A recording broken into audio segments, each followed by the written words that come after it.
एक बार आप ये चोरे की बिरयानी खा लेंगे, तो आप चिकन और मटन की बिरयानी खाना भूल जाएँगे। इतनी तो मज़े की और ज़बरदस्त ये बिरयानी बन के तैयार हुई थी कि क्या ही बताएँ आपको। साथ ही में ऐसी टिप्स एंड ट्रिक्स भी आपके साथ शेयर करेंगे जिसमें चावल के दाने बहुत ही खिले-खिले और लंबे दाने वाले चावल आपके बन के तैयार होंगे। और साथ ही में इस बिरयानी के साथ बहुत ही मज़ेदार रायते की रेसिपी भी हाज़िर है, तो रेसिपी को एंड तक ज़रूर देखिएगा। यकीनन आपको ये रेसिपी बहुत पसंद आएगी। तो सबसे पहले हम यहाँ पर ये चोरे ले लेंगे जिसे हम लोबिया भी कहते हैं। इसके हमने सवा कप लिए हैं और ये था कि इस दिन हमने डिसाइड किया कि भई ये चोरे की बिरयानी बनाएँगे। तो सुबह सवेरे हमने काम पे जाने से पहले इसे अच्छे से धो लिया और इंस्टेंट पॉट में डाल दिया। साथ ही में हम इसमें 6 कप पानी के भी डाल देंगे। बेसिकली मकसद ये है कि जब तक हम काम पे हों तब तक ये जो आपके बीन्स हैं वो अच्छे से सोक भी हो जाएं और जब तक हम काम से वापस आएँ तो वो अच्छे से बॉईल होके तैयार हो हमारे लिए। तो इसलिए इसे इंस्टेंट पॉट में डालकर पानी डालकर हम इसे 4 घंटे भिगो के रखेंगे और फिर डिले स्टार्ट का ऑप्शन में हम इसे 16 मिनट के लिए बॉईल करने रख देंगे। तो यहाँ पर सबसे पहले हमने प्रेशर कुक का ये सिलेक्शन ले लिया 16 मिनट्स के लिए। डिले स्टार्ट को ऑन किया है 4 घंटे बाद, यानी कि 4 घंटे तक ये अच्छे से सोक होंगे पानी में और 4 घंटे बाद ये 16 मिनट के लिए बॉईल होंगे, तो उसमें जो है ना ये चोरे जो हैं या बीन्स वगैरह जो आप जिसे कहें, ये अच्छे से आपके बॉईल होके बहुत ही सॉफ्ट और टेंडर हो जाएँगे। इंस्टेंट पॉट यूज़ करने की वैसे ज़रूरत नहीं है, अगर आप चाहें तो इसे रेगुलर भी आप 1 आध घंटे के लिए पहले सोक कर लें और फिर जो है ना आप इसे उबाल लें नॉर्मल तरीके से चूल्हे पर।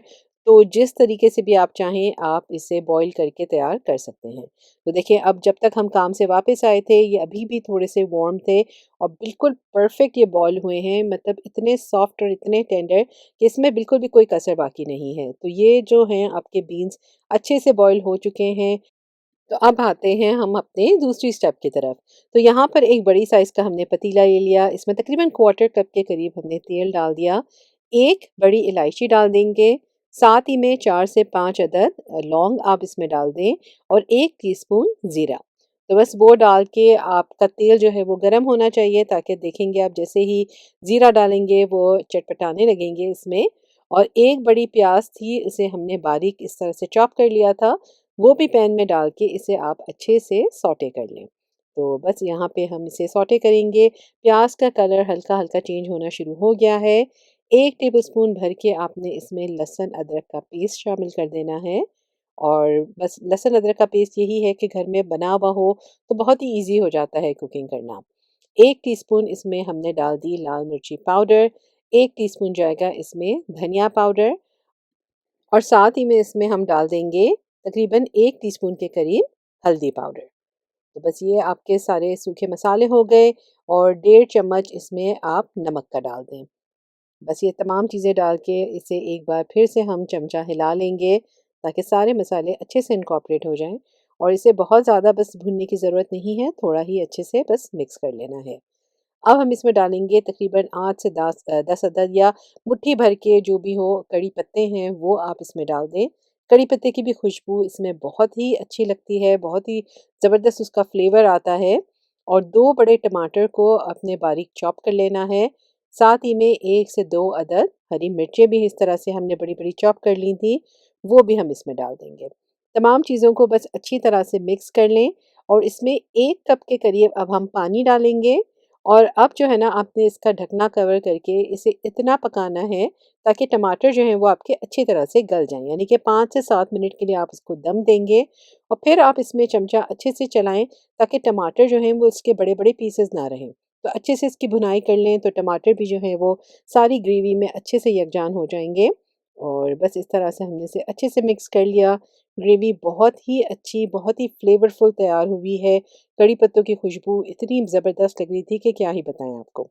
अच्छा, साथ में अब आप 2 टेबलस्पून भर के चाहें तो इमली का पानी डाल लें या आपके पास इमली की चटनी अगर प्रिपेयर्ड हो तो वो भी डाल सकते हैं।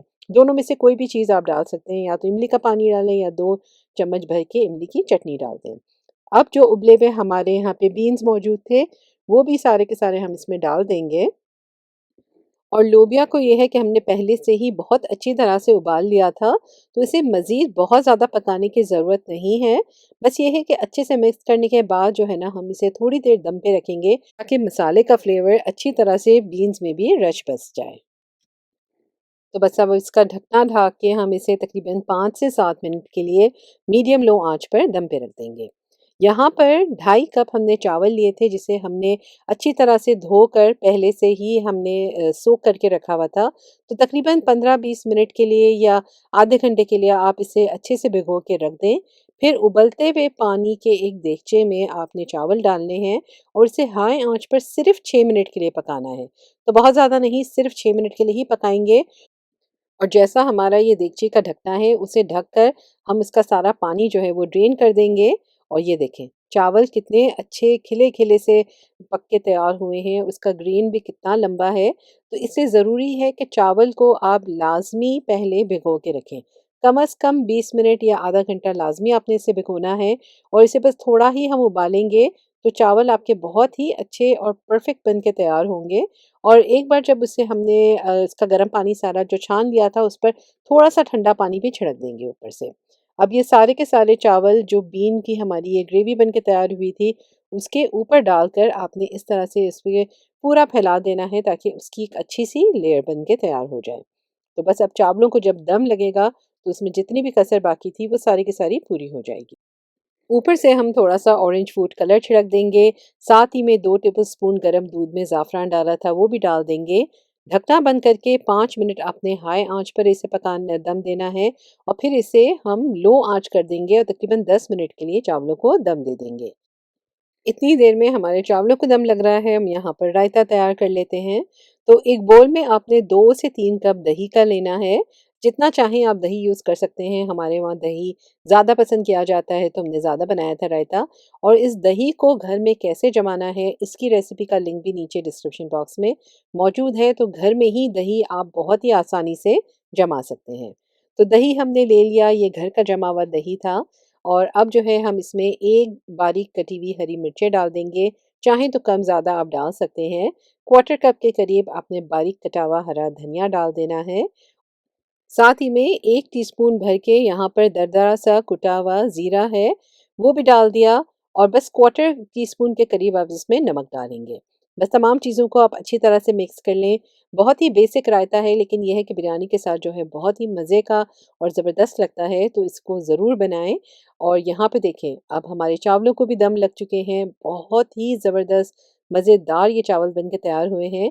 और आपको एक चीज़ भी बताते हैं, ये एक ऐसी डिश है जो हमने ज़िंदगी में पहली दफ़ा सीखी थी। हमारे अम्मी-अब्बू हज पे जा रहे थे, तो इस बात को तकरीबन 30-35 साल हो चुके हैं, उन लोग हज पे गए थे, तो अम्मी ने हमें ये रेसिपी सिखाई थी। और अक्सर हमने ये रेसिपी फिर हमारे लिए और हमारी बहन के लिए बनाई थी। तो ये हमारी बहुत one of the favourite dishes में से है, बहुत ही मज़े के बन के तैयार होते हैं। हमने इसे एक अरसे बाद बनाया है, क्योंकि काफ़ी टाइम तक इसे बनाना ही भूल गए थे। तो आप भी बताइएगा कि रेसिपी आपको कैसी लगी और ज़रूर बताएं कि आपकी फ़ेवरेट डिश कौन-सी है और कौन-सी ऐसी चीज़ है जो आपने पहली दफ़ा सीखी है अपनी अम्मी से। कमेंट सेक्शन में आपका इंतज़ार रहेगा, तब आप भी इसे बनाएँ और अपने प्यारों को खिलाएँ।